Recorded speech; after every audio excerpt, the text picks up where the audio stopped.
زندگی کے کٹھن حالات میں اگر 3 کلمات آپ کو نہ بھولیں تو تمہارا رب تمہیں نہیں بھولے گا۔ حسبی اللہ و نعم الوکیل، حسبی اللہ و نعم الوکیل، یا حی یا قیوم برحمتک استغیث، استغفر اللہ، چھوٹا سا کلمہ ہے، استغفر اللہ۔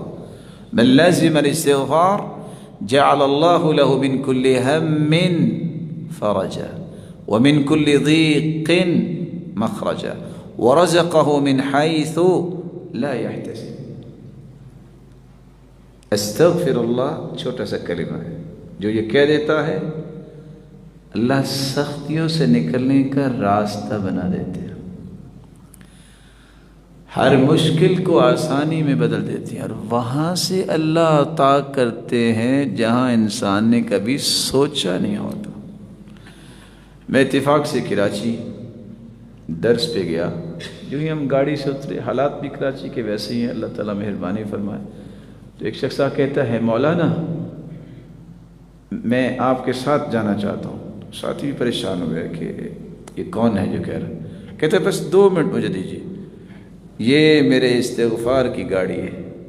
کہ کیا مطلب؟ کہتے یہ میرے استغفار کی گاڑی ہے۔ میں نے کہا میں سمجھا نہیں۔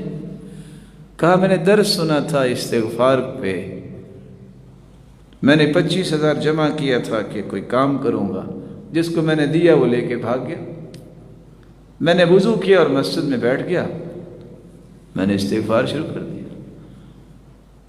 میں نے 1000 مرتبہ استغفار کیا۔ اچانک سے ایک شخص آیا، کہتا تم کہاں تھے؟ میں تمہیں ڈھونڈ رہا تھا، بیٹھو میرے ساتھ، اور مجھے گاڑی پہ بٹھا کے لے گیا اور میرے نام کی گاڑی نکلوا کے کہتا ہے پیسے بعد میں دیتے رہنا۔ کہتا ہے 6 مہینے ہو گئے ہیں گاڑی میرے پاس ہے، مجھے یہ بھی پتہ نہیں وہ بندہ کون ہے۔ تو یہ میرے رب نے میرے استغفار کی مجھے گاڑی دی۔ میں نے بہت کوشش کی مجھے پتہ ہی چل جائے کہ کون تھا، لیکن کچھ پتہ نہیں۔ وَيَرْزُقْهُ مِنْ حَيْثُ لَا يَحْتَسِبُ، اللہ وہاں سے عطا کرتے ہیں جہاں سے اس نے کبھی سوچا ہی نہیں ہوتا۔